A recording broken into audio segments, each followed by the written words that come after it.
Can you hear me? Yeah, but she can hear you because that mic is working.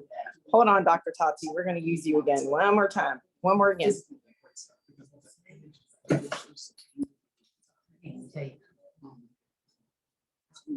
No, she can't hear you. I think you went too far. Try it again. Right there.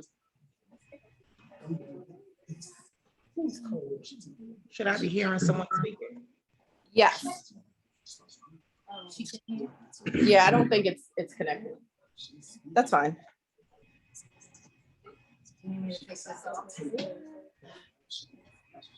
I think we'll be fine because we're all close. I think it will be fine too, but I think it should be on the middle. So we're gonna get this one. Where are you? You have a fake one. We do have a We're gonna get some. So, hello everyone. We're gonna get started. So the camera is at the bottom, which is funny. That's not again. Keeps getting So I think we're gonna go ahead and get started. Definitely a barbershop bottom in here because they're just talking away. So welcome everyone. I'm just gonna give you a couple of house rules. We are starting our Mind Health Shop Talk. The name of the talk is Be Kind to Your Mind. It's okay to not be okay. Just a few housekeeping rules. We are on Zoom webinar and on live on Facebook. So if you know anyone who would want to submit questions, I do have my phone close to me and we'll be answering questions from Facebook. No one can, we could not upgrade, but promote you to be a speaker if the speakers would like to have a community conversation with the people that are in Zoom, but we're not gonna be able to do that with Facebook. So also we're gonna have a survey at the end. If you guys could fill out the survey, that would help us out a lot. And we are here at All Stars Barber Lounge, and we have Adrian Jackson here. Thank you so much, Adrian, for having us. He's been awesome.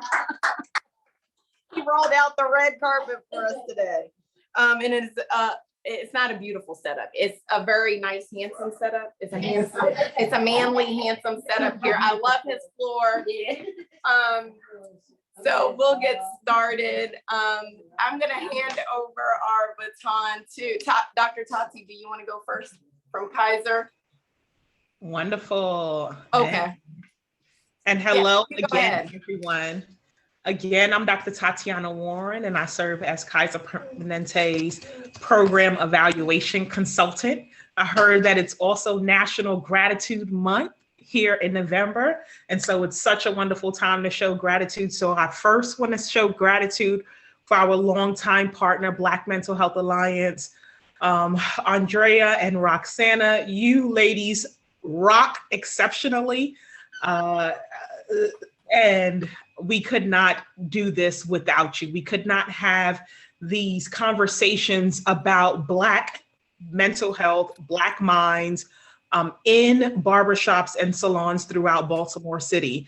So on behalf of Kaiser Permanente, I say thank you so much to Black Mental Health Alliance, both the leadership, the staff, and the volunteers that help make these events such successful events every single month.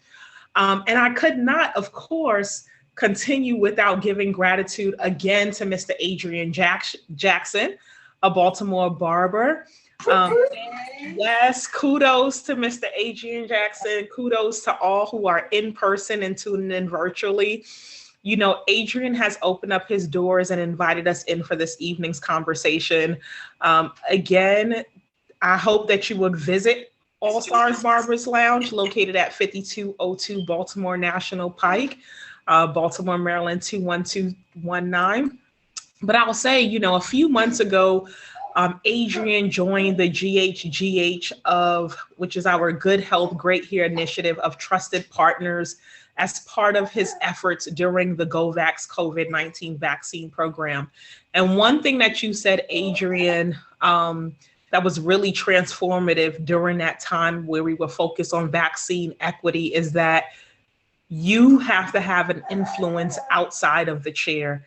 And this work today, this presentation today is evident of that. And so we thank you for continuing to serve on the front line for your community, continuing to serve on the front line for your family and friends, but also continuing to serve on the front line for your clientele and making sure that they can have conversations around mental health, but also host resources with the pop-up events through our Kaiser Permanente mobile health van clinics. I'm not going to be long because I definitely want us to have this very impactful conversation. We have some amazing speakers. Some I think are first timers and then a repeat. So I'm excited about this part 2 session on, really being kind to ourselves, and I think the take home message that we hope that you would hear today is that it's okay not to be okay. So I turn it back over to you, Roxana, and thank you again for this opportunity. So guess what? Regina just came. We're going to let her get settled in before, I don't know if she actually wants to give comments, but I'm going to pass it over to Andrea. So welcome and thank you. Thank you, Dr. Tavi, for sharing those words and your sentiments about the Black Mental Health Alliance and the work that we do. But, shout out to Kaiser for the brilliance behind the formation of this partnership. It is, and it has been long before I got here, a partnership. And I'm excited about the work that we do together. And I'm excited about what's to come. I'm convinced as we do this work, we really do change the trajectory for generations yet unborn.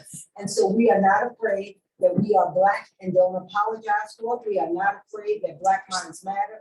So we're not afraid to say those things. And so a shout out again to our gracious host tonight, Mr. Adrian Jackson. And I have to say, his video, for those of you who may have seen it earlier, maybe we'll play the clip a little bit later. I think it will resonate. It is beyond the vaccine, right? It is about the impact beyond the chair and outside of the chair. I've said this before and I'll say it again, that stylists, barbershops, and salons, they help us raise our children. They are our in-house therapists. They are, they know when we're getting divorced. They know all of those things. And so they are trusted stakeholders and gatekeepers. And for that, we say thank you. I can't tell you how excited I am about the two men that are joining us today. But before I do, I'd be remiss if I didn't talk to you a little bit about the Black Mental Health Alliance and a personal, take a moment of personal privilege to say, we're about to turn 40, y'all. And so turn it up. You have no idea what that means when the visionaries for this really just wanted to make sure that Black men and boys were diagnosed properly. We were formed actually because they kept seeing the misdiagnosis of Black men and boys. And so while much has changed, we know that much has not. And so we are excited about what's to come for 40. We have an exceptional year planned, and we really are about to take the national stage. So again, and don't forget us on Giving Tuesday. I'll come back with that. So we've got a big challenge for you and for our community. Our minds do matter. And what you buy into and where you spend your money talks about your priority. Let's make us a priority. And so super excited. But again, I think I probably didn't talk much about the Black Mental Health Alliance, but many of you know that our vision really is to create an equitable, respectful, and compassionate society, the development of Black communities in which optimal mental health enables children, youth, adults, and families to strive for and embrace their best life. And so we serve the community and organizations throughout the area by providing workshops and forums covering a range of topics and subjects. And more importantly, we make sure that we have a robust referral system for Black and brown families. And so that is us. And again, Dr. Tatiana Warren and Regina. We are excited to partner with you, and we're more excited about tonight. And so I have probably 5 pages of bios for the 2 of these brothers, but I am going to let them really talk about themselves. But let me just share with you, Tsanonda Edwards and Lamont Barnes are joining us tonight. And I tell you, I'm excited about them. I'm excited about Black men. I'm the mother raising an amazing Black son, but more importantly, so I love to see the brothers talk about things that matter in our families, talk about our minds. And so we won't forget, I want to lift you up and thank you for being with us, especially when we're in a space where the suicide rate for Black men and boys has risen. And so it is okay. We're in a barbershop. She can talk. So Regina's baby talking, y'all over me. I might take that mic from her. But so the truth of the matter is, what a beautiful, beautiful thing to be able to see the 2 of you here. And so I'm going to introduce Tsanonda Edwards. And again, I'm not going to read it all because it would be too long. I'm going to do the same thing. Oh, I'm not going to read it at all. I was just told. Okay. Am I reading Lamont's? No, let's have Tsanonda can introduce himself. I think we should, Lamont's our guest, just so we can go through Latan a little bit more, because Tsanonda's already. Okay, so this is what I will do, since they're talking to me from the no about what to do. But all jokes aside, though, so I appreciate that. So Tsanonda will introduce himself, and I'll also tell you he is BMHA consultant now. So we're excited to have him as a part of our team. You will see his face shortly on our website, so we're thrilled. But I do want to introduce to you our newest person joining us, and that is Mr. Lamont Barnes. I'm not going to again go through his entire bio, but I will tell you he is an author. So we're excited. You may see his products on some of our websites, and you may go to some of our websites and using it. But he is a husband, a father of an intelligent 6-year-old boy. Don't I just love that? That's right. Call him what he is. And he is the second of 4 children. And prior to becoming a published author and freelance artist, he worked as a barber for 15 years in Baltimore County. Yoga, meditation, gardening, and therapy are part of his daily mental health practices.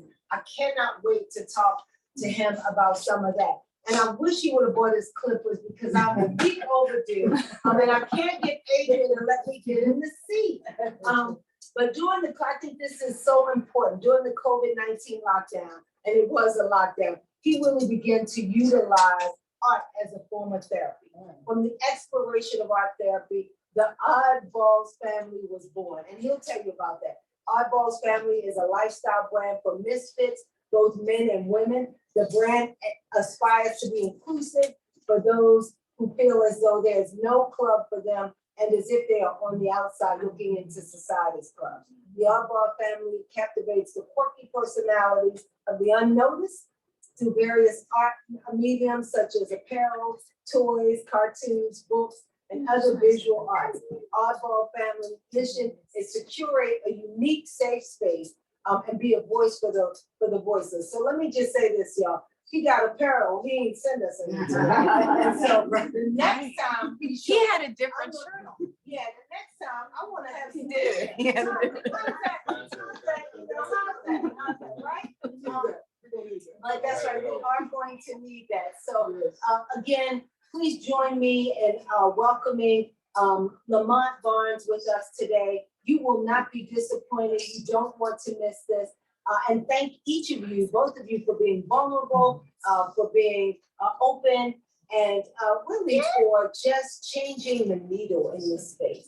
And so I think I am told now I should turn it over to you, Tsanonda. Yes. You will talk a little bit about yourself, and then I'm going to pretty much do what I'm told today. So some of that is going to be some questions, but I'm going to just go with it. Look, nothing wrong with it. Look, following directions is one of those skills that people don't always appreciate. Yeah. It's one of those skills you will need for your entire life. Yes. So we appreciate that amazing introduction. Okay, thank you so much.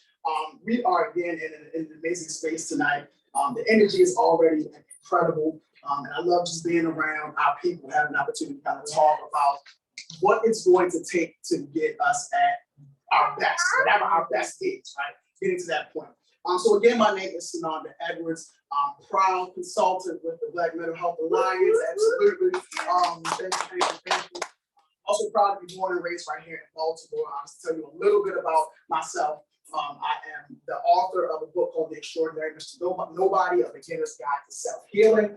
It is a book where, interestingly enough, as Lamont and I were kind of talking about, journaling. It started with me kind of writing my feelings out, and then that turned into a book that I'm hoping can help people kind of reflect on who they are and push themselves to be, as I say, to be okay first. Start with being okay, and then that we can kind of use that as a springboard to greater success. Start with being okay. Because a lot of times we act like we're okay, and we're not always okay, right? And we have to get to the bottom of why that is. We have to get to what tools and what resources. And when I say resources, I don't just mean necessarily, obviously organizations are amazing, but we're in the barbershop. So our best resources sometimes are people who are literally sitting right around us. And I'm proud to get an opportunity to meet with Brother Lamont today and kind of talk to him about a lot of different things tonight. We got a lot of things that we're going to cover tonight. It was your idea though, to be honest. It was your idea. Because look, Roxanne and I, we talked about like just kind of what's going on in life. And we talked about, interestingly enough, again, that this month, you have Gratitude Month, and then you have Kindness Day, World Kindness Day, right? Yes, World Kindness Day.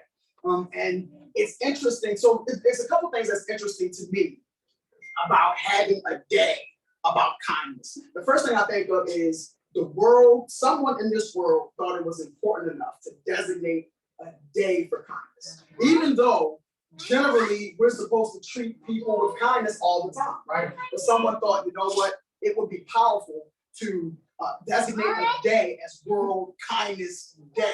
If I'm not mistaken, the day started in Tokyo, right? Started in Tokyo, but it was started amongst countries, right? They're talking about Tokyo, Japan, they're talking about the United States. So it was Switzerland, if I'm not mistaken. Anyway, there were a number of countries involved in creating this day because in their minds, in their thoughts, in their hearts, they believe that kindness could literally change the world. So that's when it started, right? Like 20 or 30 years ago.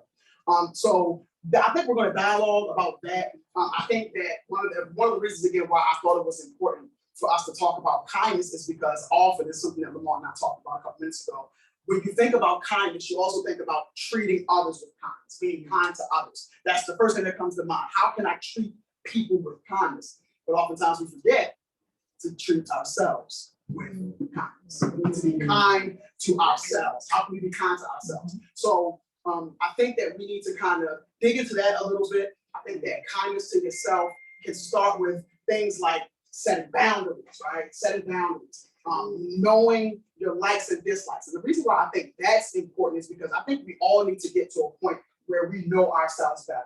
We have to figure out ways to know ourselves better. Something as simple as I talk to my kids randomly, either my biological young people or the young people who I work with. And we might ask them simple questions like, what's your favorite color? What's your favorite movie? Stuff like that. But when's the last time we thought about that as adults? When was the last time we thought about what our favorite color is? For real. Is it the same old color we were saying when we were 10, 11 years old? Or do we have like some different colors? What's your favorite music? Like for me, off the top of my head, I'm thinking hip hop. I'm a Jay-Z guy. I love Jay-Z, right? But then I'm kind of like, well, is that my favorite music now? Like I like a little Afro soul in my life. You know what I mean? Like things change. So as things change, we have to be in tune with that change. And an important part of that, again, is really getting to know ourselves, knowing how people can treat us kind. What ways do we need to be treated kind, and what that looks like. So again, I think it's an amazing idea for us to kind of sit and talk about it. Your brother Lamont and I are going to kind of dive into kindness and gratitude and stress, and kind of talk about a lot of different things. And I think I do want to start with Brother Lamont. I'm going to ask you a question. That's okay. Yeah. Ask you a question. This is some of the things that he kind of sort of talked about when we got here today.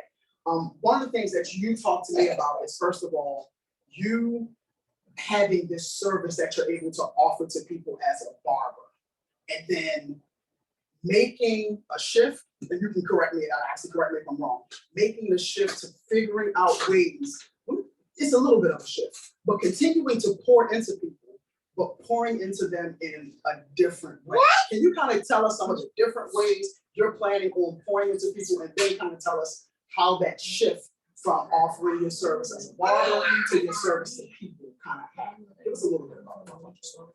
First off, just want to say that I'm thankful and grateful for this opportunity. Thank you guys for having me. In honor of Greatness Month.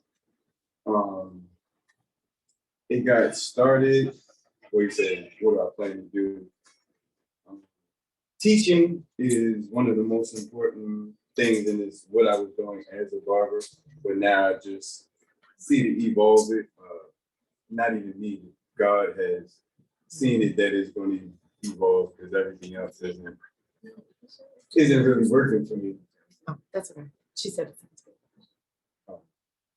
To be honest, everything else hasn't been working. So I've just been following the path that God has laid out for me. And that's how I'm here now. And being of service to people is the path that's been laid out. I've always been, that's my love language, is service. And that's how I speak my love to other people, is service. Like you said, knowing yourself is important. How you give love and how you receive love is one of the most important things that you need to know for yourself and for your spouse, and your spouse, knowing how to love yourself before you can love anyone else. So the gift that I'm going to give is just the knowledge that I've got from taking the journey on loving myself. During the transition from barbering to where I am now, I went through a phase, I guess we should say, I wasn't loving myself so much, or I couldn't identify myself because I was looking for the old me and the old ways of things. And it just wasn't there anymore. So I didn't recognize myself and didn't really know what was going on. It felt like I was out of control. I no longer had control. As a barber, it felt like I had control of my schedule, my day-to-day aspect, how much money I made. I was in control of all of those things. And during the COVID period, all of that was stripped away from me. All of the physical things that I thought made me, how much money I made, what I wore, all the things that I defined myself as got stripped away. So I had to start from, and I started gardening at that moment. So it automatically paralleled because me and my wife had bought a house around that time, and the yard was just a wreck. It was, nobody had lived in the house for 20 years and just weeds everywhere. So I just had to start completely over, take out all the old things, all the old weeds, all the old ways I thought that I lived. And I thought that was the only way that I could survive. And I thought that cutting hair and that made me who I was. And I had to redefine myself and re-understand who I was. Let me jump in real quick. Oh, me too. It's powerful. It's powerful. I just want to put, I'm gonna let you people on there, like that highlight that you put on, that you talked about, digging up the weeds and changing over. Like you're talking about that physically digging up the weeds in that yard to renew it, but also digging up the weeds of you and really, really redefining yourself. And I think that's powerful because again, we talk about knowing who you are. Sometimes you feel like you know exactly who you are, but then you get hit with something that you can't control, like COVID, like the pandemic, which changed the world. It changed the world, not just Baltimore, it changed the world. And you're hit with something that you're completely out of control of.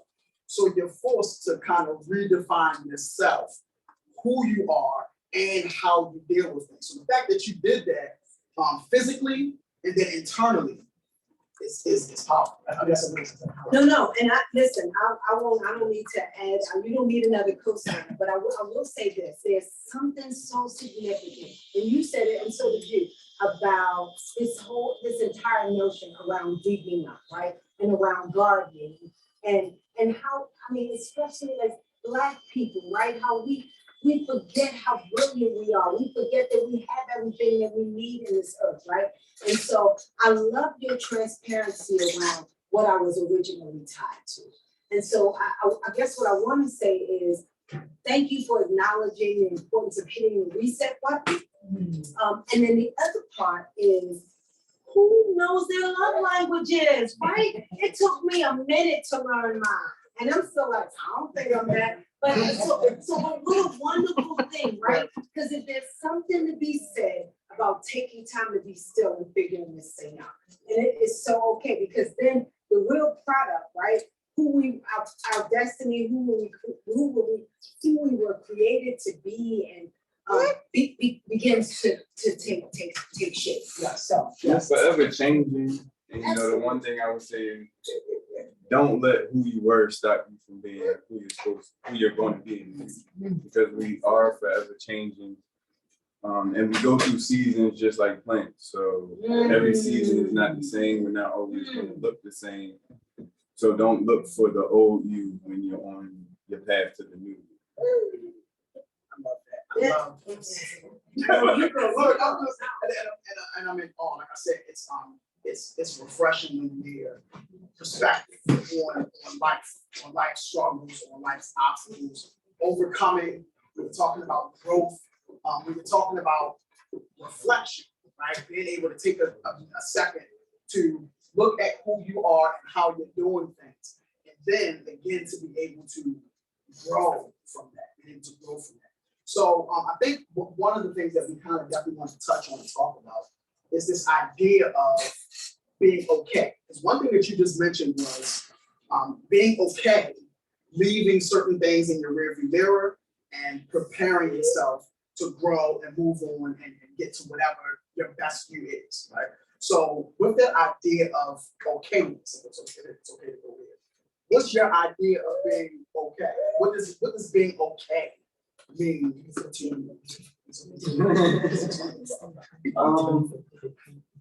Again, being okay is forever changing. And it was actually a moment, you know, where at that time my wife, she's currently a psych nurse practitioner, but she was a nurse and in school at that moment. And I was staying home with a 3-year-old. And I was just trying to juggle it all. And I just got to the point one day I just had to like, tell her I'm not okay. You know, and you know, she went and found me a therapist, a black therapist, and someone to talk to. And you said it earlier, we ignore it a lot of times, but we know when we're not okay. You know when you're not okay. You know when something's not feeling right, especially as Black men. We've been taught to ignore it. That resiliency, that tough skin, that's a badge of honor. That's something that is supposed to be great for us, but it's really war scars and you know things that need to heal. So you know that each person, how much stress you can take, how much pressure you can take, is different to every person. But you know when you're not okay. You know when you're giving too much. You know when you're stretching yourself too thin. And just taking 5 seconds out the day, you know, the gratitude month is to just show, you know, you take a few seconds out the day to say what you're thankful for. And you had to do that with yourself, you know, take a few seconds out the day and just check yourself. How am I feeling? What's going on? What am I thankful for? What's not feeling that great? Have a meeting with yourself.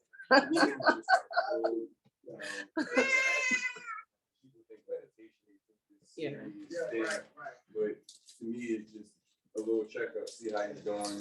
You don't have time in the day always to sit and meditate for 8 hours when I do this most, when I have children, wives, and life is going on. You know, my son has a birthday party to go to every week. Never really have a second, so you actually just find that time and say, even when I'm at the birthday party, where I take 5 seconds in the corner, you know, to just take it all in and check myself. And every, you know, weekly, I attend therapy, you know, bi-weekly.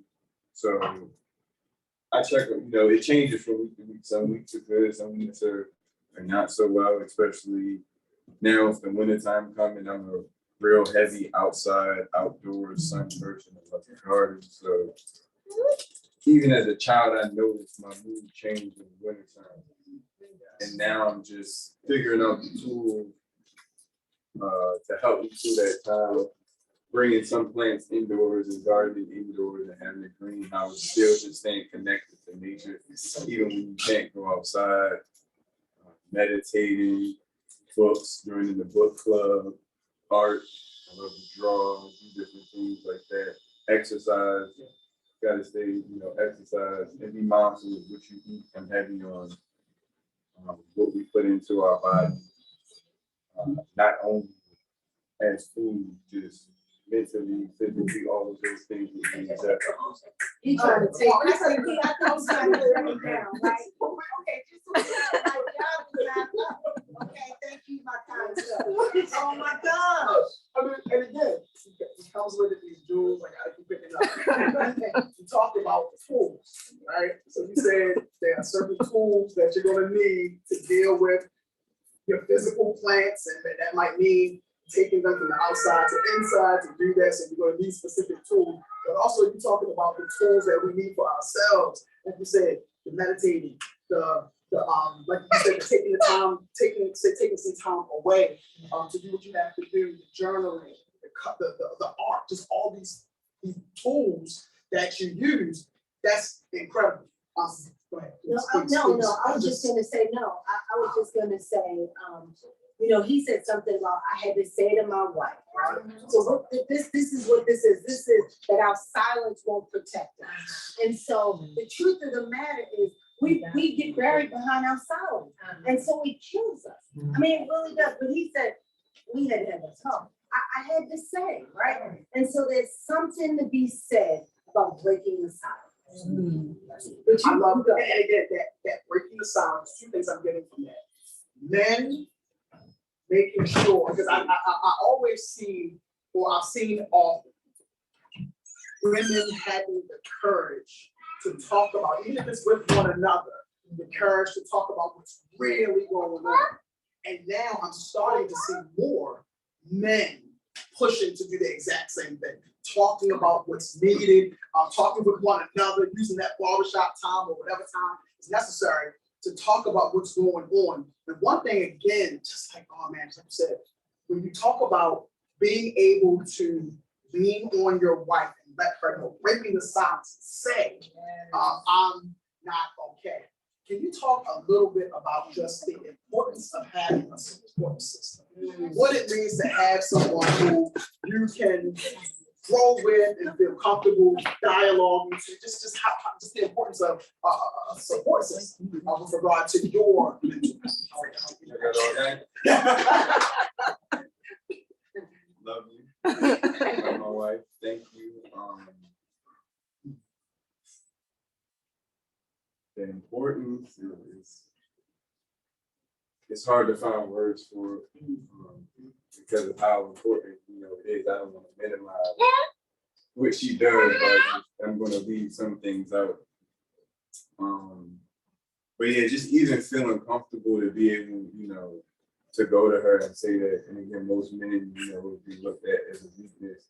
They don't want to go to their wife and tell them, that they're not okay or that something's wrong. But like you said, first, she wouldn't know if I don't say anything. And you have to, keep up a certain rapport throughout the day to get things done. So it's not like I was moping around the house or anything. I had the same energy level, but just didn't feel the same inside. And, again, when I told her, she instantly was like, find a therapist for you, get somebody to talk to, I'll pay for it, we put in the budget. Because again, at that time I wasn't working, taking care of my son. And just her, understanding that, things are tight, we got things to take care of, but taking care of me will allow everything else to happen. So if you don't take care of yourself, you can't take care of anything. If I'm not feeling whole, then nothing I'll do will be whole. It won't suffice, it won't fulfill me. And then it won't fulfill us. Everything is connected just like plants in underground. If I'm not doing well, she's not doing well, the house is not doing well, if she's not doing well, and I'm not doing well, the whole house is not doing well. So we work as a unit, and that is super important, just having somebody that when when you're going through things. Recently just lost somebody super close to me. And yeah, it's just been COVID and just, these moments I can't imagine not having my wife there for me and my son. So beautiful. Yeah, it's the greatest. Yeah, I'm sitting here and again, we're talking about, we mentioned this being gratitude, right? And again, I always just kind of look at myself, where did that come from? What was that thought? We should take a month out of the year and show gratitude. But it's important for us to be grateful for the people in our lives who are of constant support to us, being grateful for the resources that we can kind of get in touch with. Again, you said your wife said, hey, let's find a therapist, let's make that happen. And that's, again, vitally important, being able to tap into resources. In addition to having someone who you can build with, whether it's financially or just with your way of life, but also someone who you can feel comfortable building mentally with is vitally important. And I love the fact that you also said it's this interconnectedness, right? It's this interconnectedness, because if when you're trying to keep things going and when life is coming in and impacting you, everybody has to be as okay as possible. As okay as possible. And I always point that out because oftentimes I see, generally speaking, that people feel the need to be at 100% all the time. And if I'm not at 100%, or if I can't show people I'm at 100%, then I need to go to my cave and I need to figure things out. But I would challenge, I would love to hear other thoughts on this. I would challenge that again. One of my biggest purposes in life is to let people know that it's okay to just be okay, right? And push yourself to get to okay, whatever that okay is for you. And that's why I love that you said, I didn't feel okay. I noticed that I wasn't moving, I was getting through, I was pushing through for the sake of my child, I'm assuming, for the sake of my wife, for the sake of our life, but I felt like I wasn't okay. Because so often, when we don't feel okay, we go to these other maybe negative ways of dealing with that not okayness, but still not verbalizing. You know what? I'm not okay. I need to figure out, and I may just need to speak with my wife. That might be all I need. But you know what? Boom. I may need to speak with a therapist to let me know, to kind of give me some more insight on where I can get these tools that we talked about to get to my best self. So rich, right? So a couple of things I'm thinking. Remember, systemic racism has really gotten us to this place so that we always have to be on performance, right? I get a beat down, or I get raped in the field, and I still gotta get caught, right? And so let's acknowledge that, right? And so we didn't just make this up. That's been ingrained, so we still perform. No, and now I'm performing, right? I mean, I think about, this is old, Fannie Lou Hamer, right? Got the beating and some more stuff. And she said, I'm gonna vote. I got to go, right? But my point is still being high performance. Yes. And so it is so, I'm so glad he raised that, because we've got to know that just because I'm performing doesn't mean I'm okay. That's one. And the other thing that I think we've got to be able to say that mental health and therapy isn't a dirty word. Yes. It is not a dirty word. And so we've got to start to change the language around, oh, he crazy, she crazy. What is that? Who told you that? Who told you that? No, let's figure out how we help you be okay, right? Whatever that looks like. And you said that. And so this, I love the thought of the fact, and here's the other thing that I wanted to say, I'm going COVID, we took a loss, not just jobs, right? Black people are communal. And for us not to be able to be in a community, whatever that, we can't go see Big Mama or whoever, right? Or Uncle Bobo, I don't know, but whoever, but we're not connected. We are communal. And so give us some grace. And so we've got to keep saying those things, right? We've got to recognize from whence we come, from where we come from. I'm not talking about excuses, I'm talking about what makes sense, right? Right, that's right. Reasons, and it's built-in reasons. Absolutely, absolutely. And so I think we've got to acknowledge those things, but, you know, again, hearing him say, you know, listen, I'm not okay. But also acknowledging to be grateful for the sense of community, right? Because we lost community. We couldn't worship like we once did. We couldn't connect like we once did.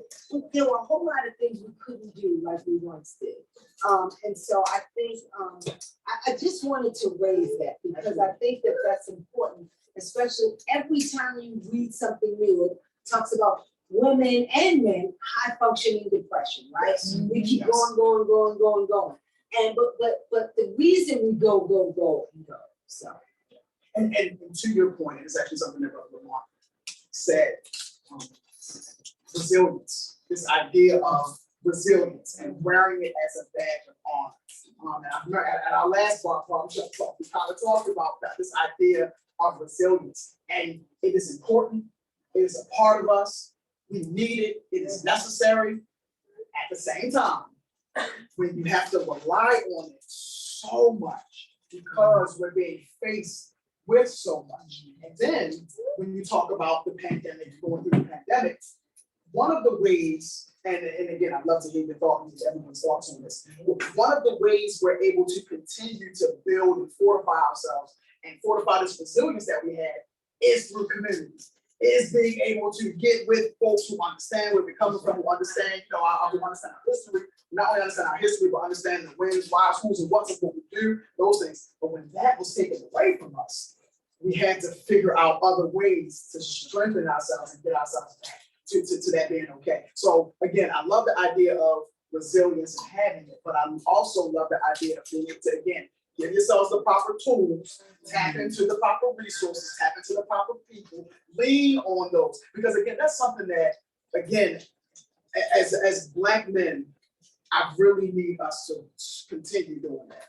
Literally coming in here, we're getting ready to go on, and we're talking to each other, and immediately we're talking about partnering. We gotta figure out a way to really drive this thing called mental health and drive impact and drive touching others and making sure that we're pouring into people as much as we possibly can. And again, that takes me to this month being gratitude month. It takes me to kindness day and how we treat people. So I guess all of that being said, I'm just all of this so much. Let me ask you this one. What are some ways that you try to consistently show kindness to yourself, if that makes sense? Are there ways that you're learning to be kinder to yourself? Are there ways that you have already kind of experienced where you're being kind to yourself outside of others? Because again, you talked about, again, we talked about chess. You playing chess and being able to teach other people that skill, being able to teach people, because you were building these skills throughout the pandemic, and now you're teaching those skills to others, which again is exactly what we need to do. But what are some ways that you're finding to be kind to you? What are some ways that you're finding that helps you be kind to yourself? I use the word grace a lot. That's what I try to. It's an important word to me, and just to understand that I'm a human being, and that I'm going to fall short. And when I fall short, to not make it a thing with a lesson, you learn from it, and you keep it going, but just not being so hard on myself. I take a lot of time and push through a lot of things because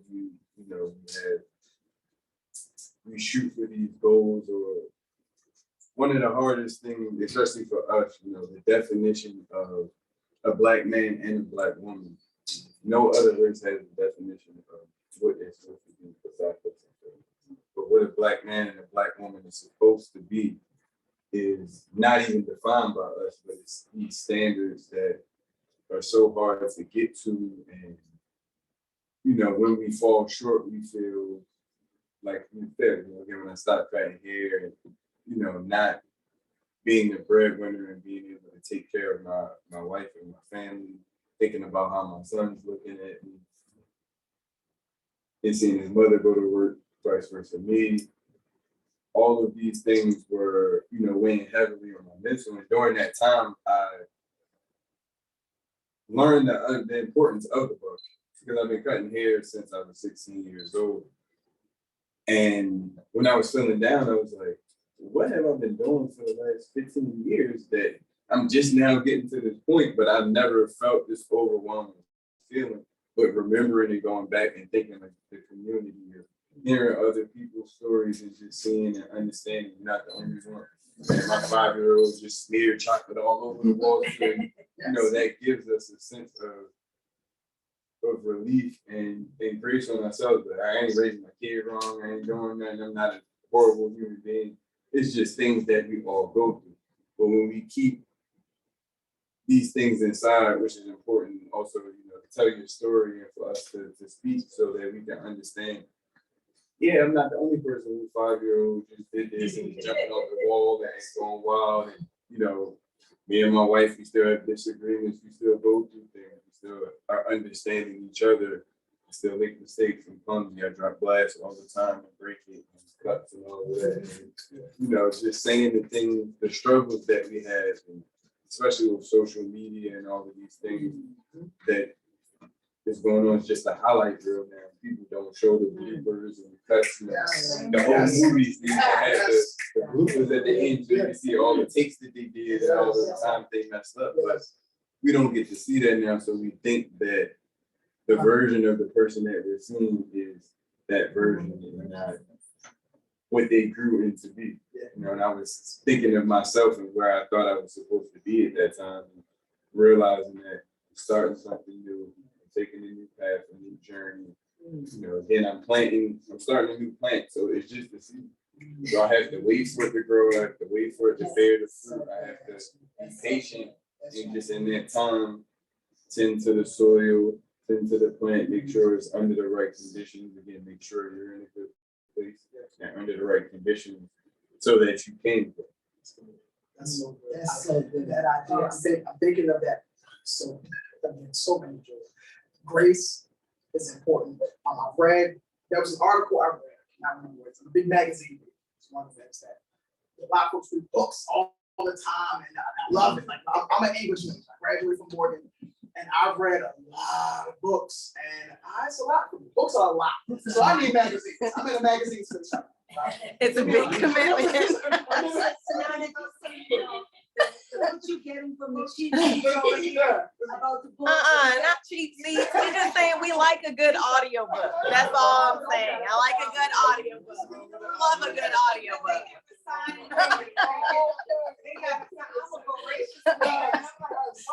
So you see us going like this. But go ahead with the magazine. Okay, I guess I'm looking forward to getting some books. Get some audiobooks, you know.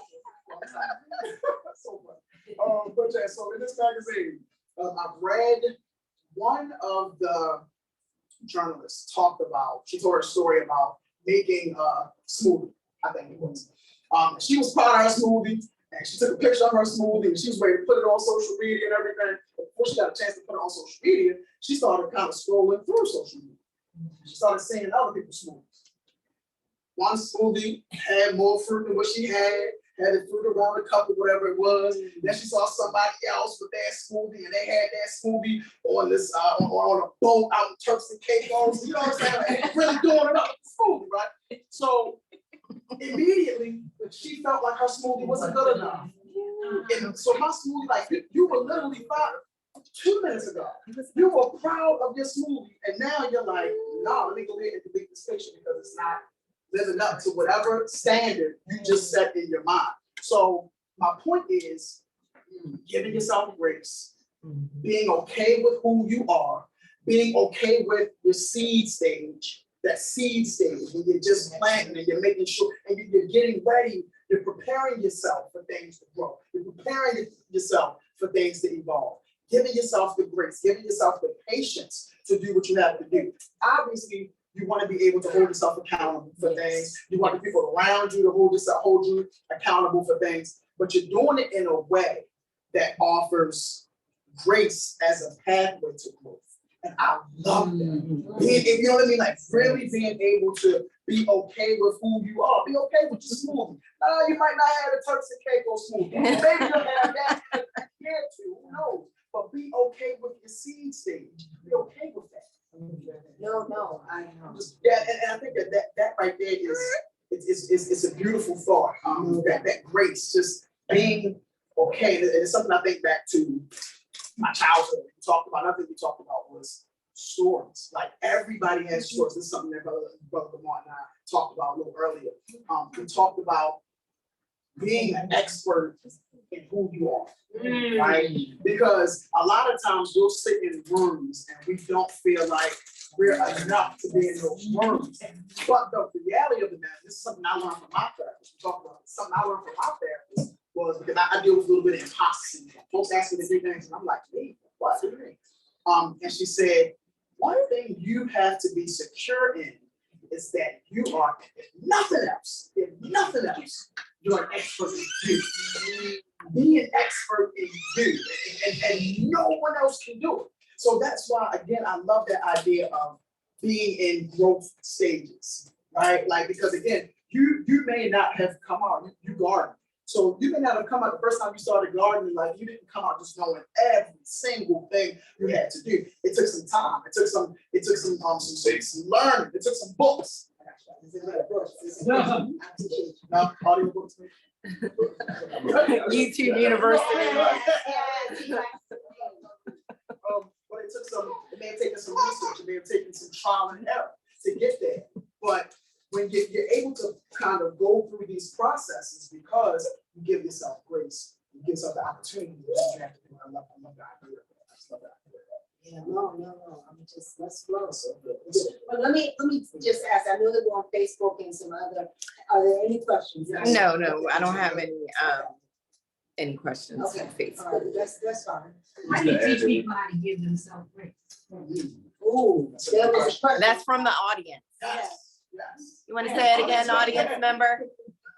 She said audience member. How do you teach someone to give themselves grace? Yeah, right. Our If I can speakers. start, I probably want to hand it off to you. I think the first thing, it's not easy. It's obviously not easy. It is a process, no question about it.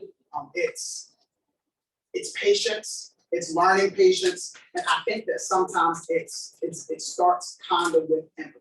And what I mean by that is, again, so often, even with regard to kindness, the same thing with grace, the same thing with patience, we find ourselves giving others grace. We're able to give, we're so understanding to other people. We allow them mistakes and we'll help them out, but we're so much harder on ourselves. So I feel like part of it is not the only part. I think a big part of it is empathizing with yourself. That same grace and that same patience that you're offering so willingly to others, try to see how it feels extending it to yourself. And again, it doesn't mean that we don't hold ourselves accountable. We still hold ourselves accountable. But I think it starts with having empathy for yourself. Empathize with yourself. One of the things that Brother Lamont said that really resonated with me was he talked about, even when I take my son to the birthday party, sometimes son might be engaged or doing whatever he is, having a good time over in the corner, just taking it in the moment. And sometimes that mindfulness, taking a minute and looking at where you are, being mindful about where you are, and then go ahead and take a split second to think about where you've been. Man, I've come a long way. I've done some things. I can celebrate myself. There's some things I've done, even if it's something slight. I passed first grade. Yes, I did. You know what I mean? Like whatever it is, just something kind of motivate yourself. But you empathize with yourself, and you take a minute to be good with where you are. And then take a second to look back at how far you've come. Because some of us, again, we have these stories, we have these lives that we've led. We might be in a place right now where it just feels like everything is going wrong. I just feel like I'm not where I'm supposed to be, and all this type of stuff. But if you're able to empathize with yourself and then look back at some of the things that you've accomplished, and use that as the seed to start your book. Use it as a seed to start your book, and then be patient with that process. I think it's a good start. Give yourself some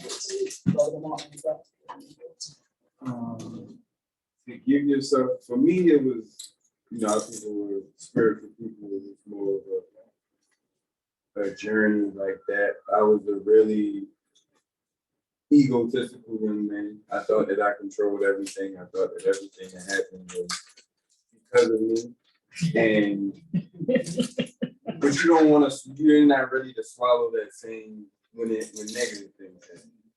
So when I started to get a balance of those things and understanding that I'm not in control. And since I'm not in control, then I can't necessarily be. We're in control of certain aspects of our life, but in totality, we're not in control. So how could you be frustrated that it's raining today? You don't control it. So you can't be frustrated at it. And when you no longer look at things, when you change the way you look at it, then you begin to see the rain as, okay, that's what helps the plants grow. I can't go outside. We got a filter. We need the water. So understanding that some things just have to be done and need to be done. We don't get a say so or a choice in it. It's outside of our hands. I feel like a servant. Now I serve the people. No longer serve myself. So I no longer look at it as a fail or misstep for myself. It's just the opportunity that was put in front of me. Yeah, when you let go of the control, then you're not really, all you can do is give yourself and others grace, because none of us are really in control of what's going on. We all just playing our role in life, and we have to accept those roles. So something that you said really got I'm in the process of coming out second of my book. And one of the things I talked about was something that you said that I feel is very powerful. You talked about people in general can be very quick to kind of accept the kudos and the pats on the back for the great things that we do. We motivate someone to be at their best, or if we accomplish something. But there are times when we're not as ready, or we're not as ready to accept. What's the word I'm looking for? Maybe you're not as ready to accept. I don't want to say blame for negative things that go on, but we're not always ready to take accountability for when things don't offer for the part that we play in things happening. So for me, accountability is important, and again, having that balance between grace. We talked about grace, having that kind of balance between accepting accountability for what we've done and the accomplishments that we've had, and that kind of takes me to another just understanding stress, right? And how stress, there's a balance that has to be maintained when you're talking about stress, because stress is not always a bad thing, right? It's not always a bad thing. A lot of times I find that stress, first of all, I believe that stress and anxiety, we have to make sure that we have separation between the two. For me, just understanding that stress it's very real. I'm not saying that anxiety doesn't feel real, but with stress, you're going through a situation, and it's how you perform under that circumstance or how your body responds to that circumstance. Whereas anxiety is kind of sort of how you foresee things happening. Mm-hmm. So it's how your body feels about that part of it. But for stress, when we talk about there are negatives obviously in stress, but there's also some good stress. I remember being in my psychology class years ago and talking about distress, bad stress, and new stress is the good stress. So can you give us a few examples of some of the good stress that you have had in your life? For me, one of my best examples is, again, working in the organization with young people. I have the stress of making sure that I'm bringing it every day as much as I can, especially on these. We meet monthly with our boys on like second Saturday of the month, with our girls on the third Saturday of the month. But there's a good stress that comes with the monthly meetings, knowing that we're going to come into this space. We got to make sure that our young people are at their best and we're pouring into them. So there's good stress that kind of comes with that. Also, I'm doing work throughout Maryland, going to different schools. Tomorrow I have 2 schools that I have to go to work with young people, but there's a good stress that kind of goes along with that. So just give us some ideas of some of the good stress that you face. I think you talked about some of the stressors that you had, but what's some of the good stress that you have faced? That it's part of me, giving myself grace. I look at stress as, good stress, because I don't allow myself to get to, going to my wife and saying, I'm not okay. It's like, okay, I'm at the point now where I don't want to be yelling at y'all. I don't want to be frustrated in the house. So I need to find a way to use this stress, this energy in a different way, because stress is mental.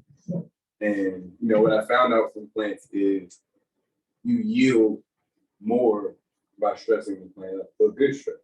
Again, you have to trim the plant, you have to cut the plant, and that promotes growth. The same way when you work out, you stretch your muscles out, that promotes the growth of muscle. But there also, there's a limit and there's a point where you have to understand, am I stressing myself? Am I cutting too much off? And just taking the time to, again, right now, I'm going through a stressful time. Someone near and dear to me. But I'm also taking the time out through that stress to see how is this making me grow? How do I grow from this? And not just the only looking at the negative aspect of what happened. I lost someone near and dear to me, but there are other aspects of what happened that aren't so black and white, that I learned from, that experience that I gained. So yeah, each situation, if you take the time to actually sit back, they say God doesn't make mistakes. Right? Everything happens for a reason. So sometimes it's just up to us to sit back and really take the time and analyze the situation and see.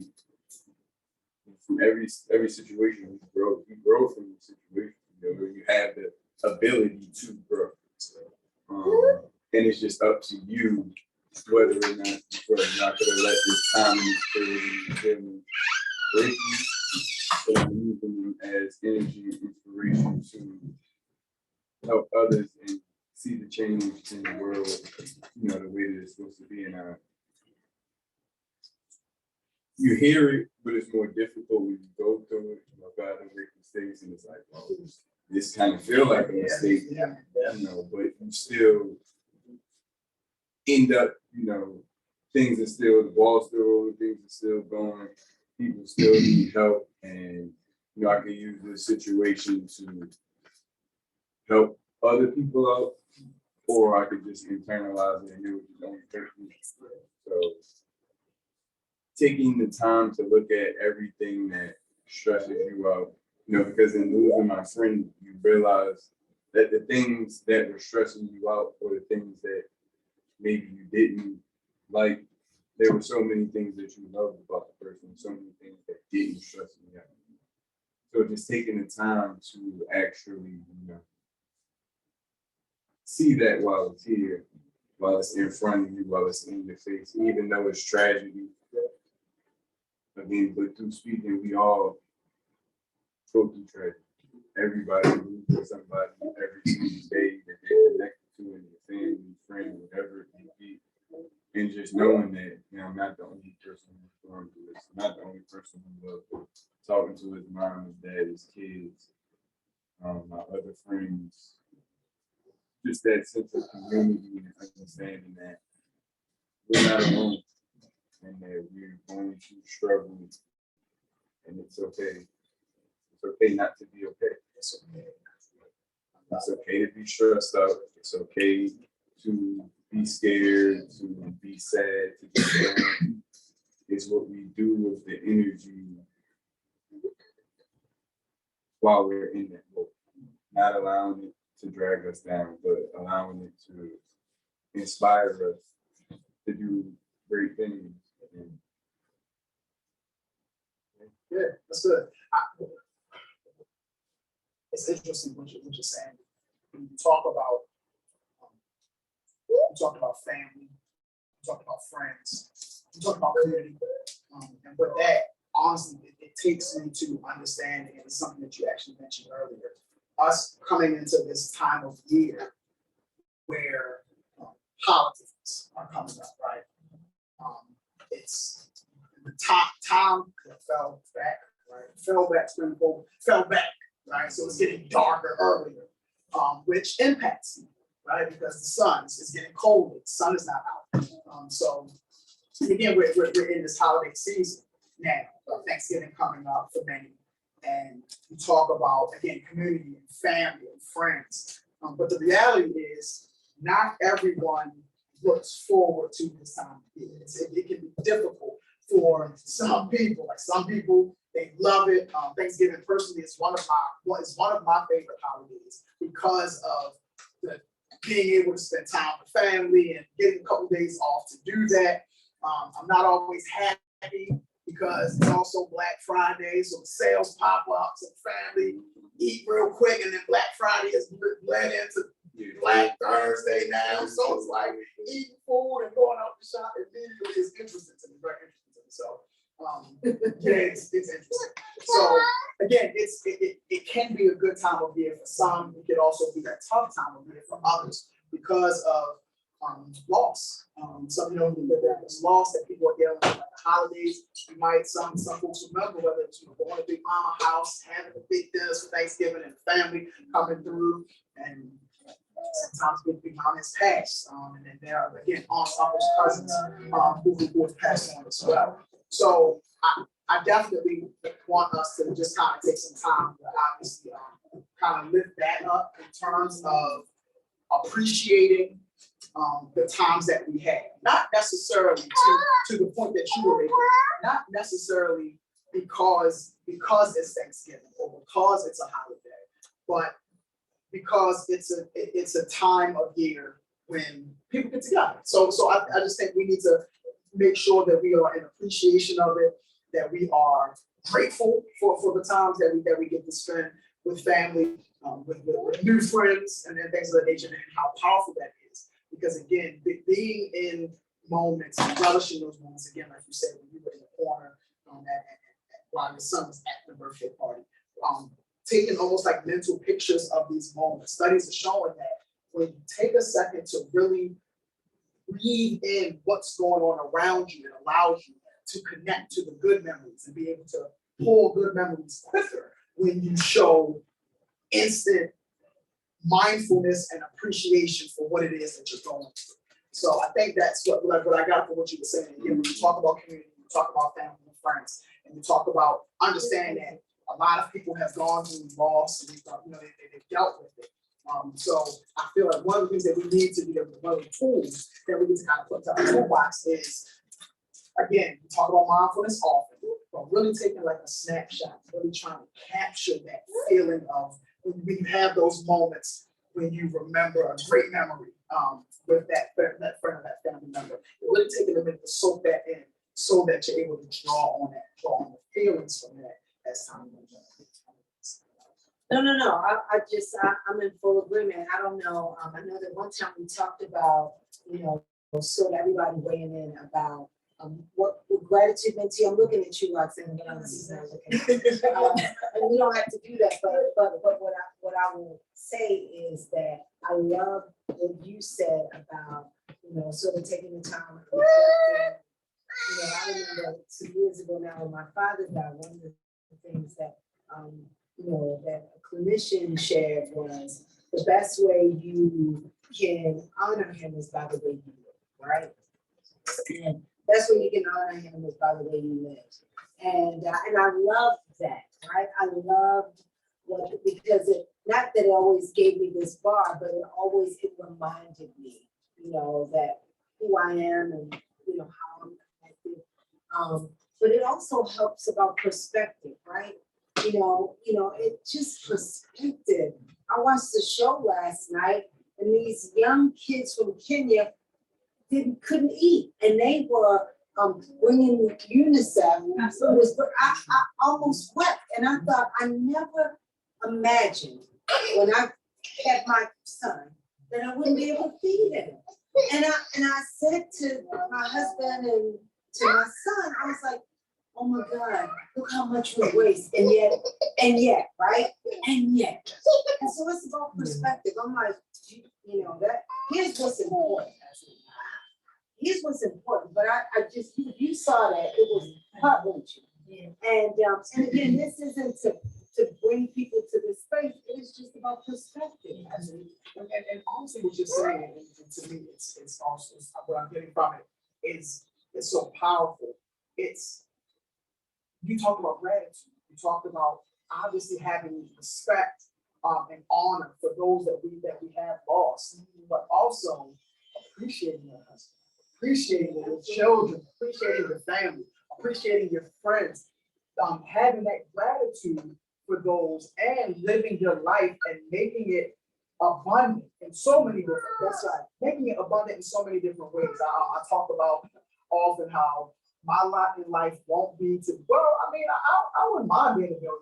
Please don't get me wrong. I'll take it, being a billionaire. But I believe that my legacy and what I'm going to be attached to is like an ongoing search for joy, right? Just ongoing happiness. That's going to be my legacy. I want my children to know that it's okay to be okay.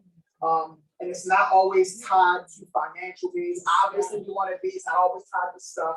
But at the same time, I'll say not glad, but at the same time, appreciating what we've been afforded, appreciating things that we have, appreciating that literally my oldest son just turned 14 on the 12th. My youngest son will turn 12 on the 1st. Christmas is coming up, so this is a big money time. This gifts and presents and then allowance is still good because they're doing their chores right. And there's times I wish, oh, you're still doing your chores. Stop doing your chores so I can stop paying. But they're doing these things, and I love the fact that we're afforded. My wife is a nurse as well. So I love the fact that we're afforded to show our children how much we appreciate them and giving them gift giving, one of those love languages, right? Gift giving. But I also love the fact that I can sit down with my children. We can talk about what we're grateful for outside of just Thanksgiving, right? Showing gratitude is something that we practice. Even during the summer, I give them a journal that talks about kind of just list some of the things that you're grateful for, right? And then every now and again, call that favorite cousin of yours. Like I know it's your favorite cousin, but call that favorite cousin and tell them you love them. Tell them why you're happy that they're in their life. But showing again gratitude for the people who are here. And then again, that kind of takes us back to kindness and being able to figure out ways to not just show kindness to ourselves, we talk about that, but showing kindness to others in a consistent way, being consistently kind to others and to ourselves and finding ways to relish those moments. So and there are times that I think that I love the whole notion about showing kindness and these other things. I worry that we don't know how to do it, right? There is one of the things that we do that we've gotten from, and I'm so grateful to our partners at the Association of Black Psychiatrists, ABSI, because they taught us this part of a healing circle. It's called Sawubona. And Sawubona is a Swahili term. It means I see you. And but here it is, it's not just I see you and I honor your humanity. And we do these circles about how do we unpack that, right? How do I honor your humanity? And some of that means being still, some of that means being quiet, and some of that really does require active listening. So I think, those are some of the things that we can give people that don't cost anything. It's work to do because we've gotten away from it. But I love the notion of this Swahili greeting, Sawubona. I see you. I see you. That's beautiful. And that kind of takes me back to one of the comments I made earlier about knowing yourself, knowing who you are. Because if you know who you are, right, I can literally ask, like, yes, I see you, but what are some ways that I can honor you? You know yourself, and those ways, someone might say, you can honor me. Can I have a hug? Can I have a birthday hug? Yes, I'll take that. How can I honor you right now? You know, I just need a couple minutes to myself.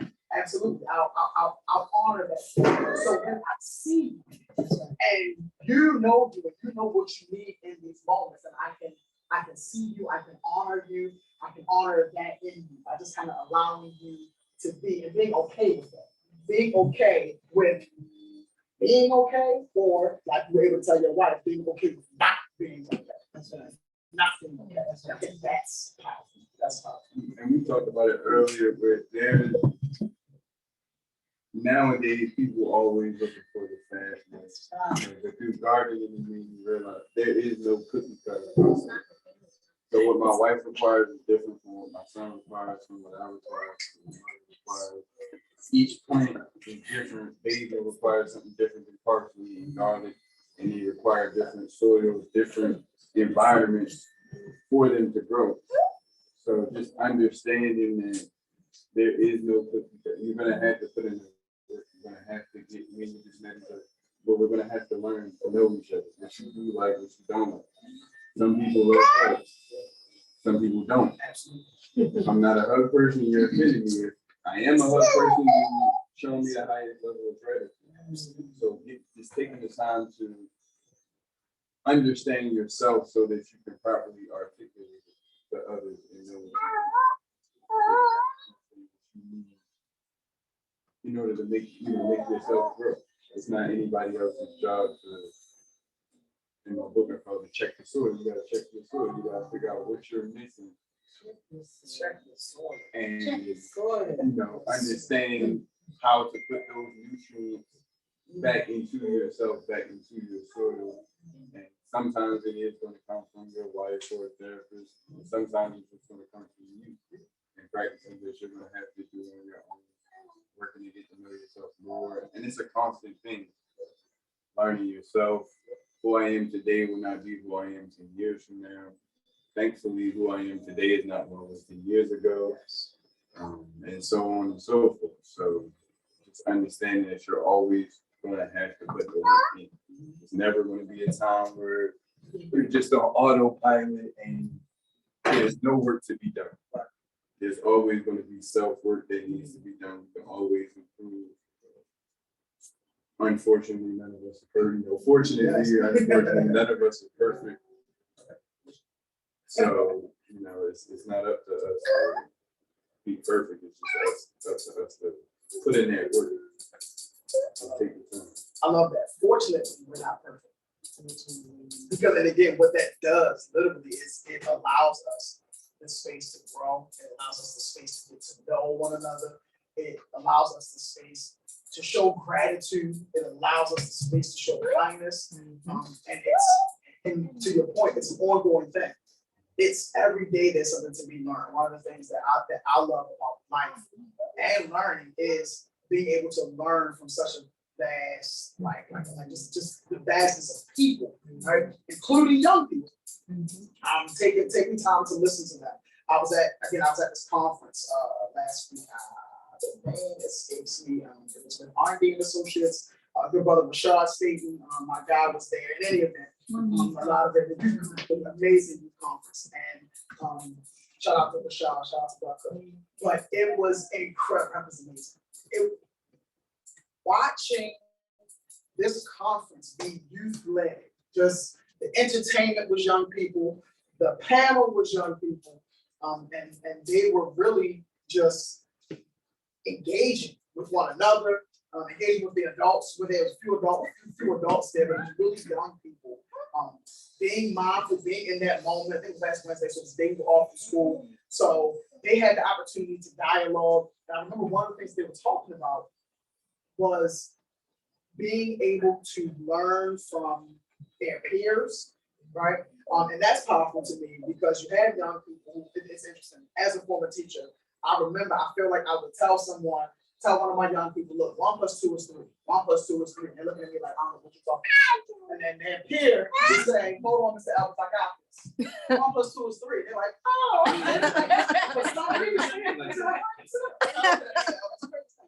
but learning from your peers, right? And I think as adults, I feel like we need to be able to learn not just from our peers, but be able to learn from our elders, but also be able to learn from our young folks as well.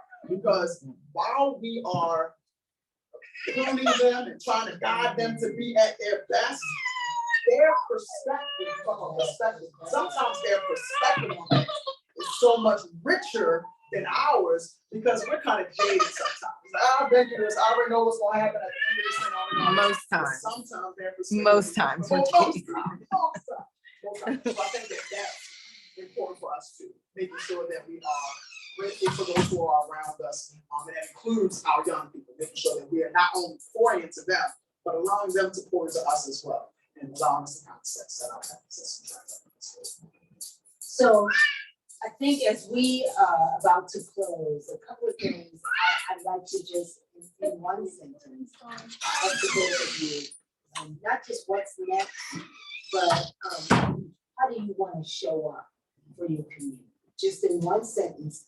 And then once you finish that, if you would give us your website, give us your social media handles, make sure that people know that, because this will live on our site. And so people will go back to that, and we will, it shows up in our newsletter, the link is there, so people will go back to that.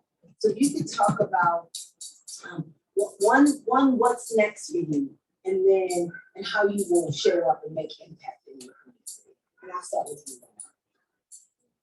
What's next for me is just the creation of more tools for the community. For me, the most important way that I've seen that I can show up is just being on an everyday basis, being there, whether it's, right now it's on social media and through other platforms, and just being the person that people can talk to, can reach out to, be in a space where people feel comfortable to just come talk, because I'm an open book. So I tell you, me and my wife had an issue last night, and I love it so much. My son just stomped on my finger, and I've noticed that allows people feel more comfortable to open up. You sitting there, my life is perfect, and you don't want to tell you the things that are going wrong in their life and fear of being judged. But when you show your weak side, and people often open up. So just being there for people and gathering more resources, whether it's from myself, you guys, other programs and partnerships, and having it in a place where people can find the tools and resources to help themselves. Because there's only so much that we can do, and we can talk to people in the face. Each individual has to make that choice themselves. But we can guide you and show you where to go when you're ready to make a decision. So having that place. And how can people find you? People can find me on Instagram, the Oddball Family, and all the other links and tags and things are in the Yep, bio. I did put that in the chat. Thank you so much. For me, I would kind of take a little bit from what Lamar said earlier, with regard to focusing on me and really realizing and coming to terms with who I am, and understanding when I'm not okay, so that I can go out and serve as best I can. So taking the time for myself, talk about self-care often, with regard to mental health, knowing who I am, but being able to key in on when I'm not okay, and being honest about that with my wife, being honest about that with my friends, my community, because like to your point, that transparency is what allows not just us to grow, but it allows the community to grow as well. So I think definitely taking inventory of myself, and then making sure that I'm realizing the gratitude in being able to serve, being grateful for the opportunity to continue to serve, and finding additional opportunities to continue serving, and making sure that, again, that service is, I don't know if reciprocal is the right way to put it, but just again, making sure that I'm able to pour in and I'm allowing others to positively pour into me and accepting the help, accepting the resources, accepting. So thank you, Rose. I'm gonna ask you to tell folk where they can find you. Yes, please. At Tsanonda on Instagram. That's spelled Tsanonda. Don't be afraid of the T. It's silent like tsunami. It's pronounced Tsanonda. And then the same way on Facebook, Tsanonda Edwards. Website www.tsanondacares.com. And I think that's all. So I just want to say thank you to both of you for showing up tonight, not showing up physically, but showing up in this space and playing co-op. I thank you for creating a brave space for other brothers, right? I do. I think you had an amen corner there, you had to go with the honors, but I thank you for showing up for other brothers, and thank you for raising the importance of it's okay not to be okay, and that we're not out trauma, right? So thank you so much for that. I think what I will say to those of you who have joined us on Facebook and any of the other platforms, again, we want to thank our gracious host, who has been cutting hair upside. He still won't let me get his hair. And so he knows I need my part back in. But I want to thank you for joining us today. Thank you to our partners, Kaiser. Thank you for really what is to come. I'm going to ask you that please make sure you complete the survey. It will be important. This is how we get what you ask us for, we bring to you because you are clear to be able to do that. Our next Mind Health Shop, our next Mind Health Shop Talk That is was the December blooper. 15th. We talked about the bluebird. There it is. There it is, right? That's right. So, it's December 15th. Please, you will see some advertisements on and through our IG and some other things. And please don't forget to take care of yourself and to take care of others. We appreciate you. Thank you again. Kaiser is here. Okay. Dr. Tati, if you're still on, do you want to let us know where the next pop-up is going to be for the wellness bus for the Good Health Gray Hair? Sure, and thank you so much for that. I cannot come on video because I am in mommy mode right now. No problem. I want to say this. This has been No problem. Look, wait a minute. I'm gonna look at Blossom. Look at Blossom. This has been an amazing discussion, and thank you again so much. Yes, thank you, Lamont and Tsanonda. You guys did an awesome job. So our next event actually will be hosted at Fayette Street Outreach Organization, and that's this Saturday from 10 a.m. to 2 p.m. We will be sure to share that flyer and that announcement with the broader group of Fayette Street Outreach. They are located at 29 North Smallwood Avenue, Baltimore, Maryland, 21223. And you can always go to Kaiser Permanente Mid-Atlantic Community Health page for our calendar of events. Yes, and I put the link in the chat, and I also put it on Facebook so that people will know how to connect with Kaiser. And so please come out to our next Mind Health Shop Talk. It's going to be a laid back, kickback kind of vibe for the pre-holidays. We're going to have an ask the therapist session. Tsanonda might be back. I don't know if he wants to do that. Where you get to ask him anything. You don't have to pay for it. You won't be making any diagnosis. No diagnosis, but you can ask him whatever you want. You can ask him whatever you want. You ask him about the in-law that maybe is too much, how to, cope and get through some hard times if the holidays aren't your thing. We'll have a little bit of something for everyone. Well, thank you again. I think I'm doing right. Thank Yes, you ma'am. for joining us. We appreciate you, and we will see you next month. Bye.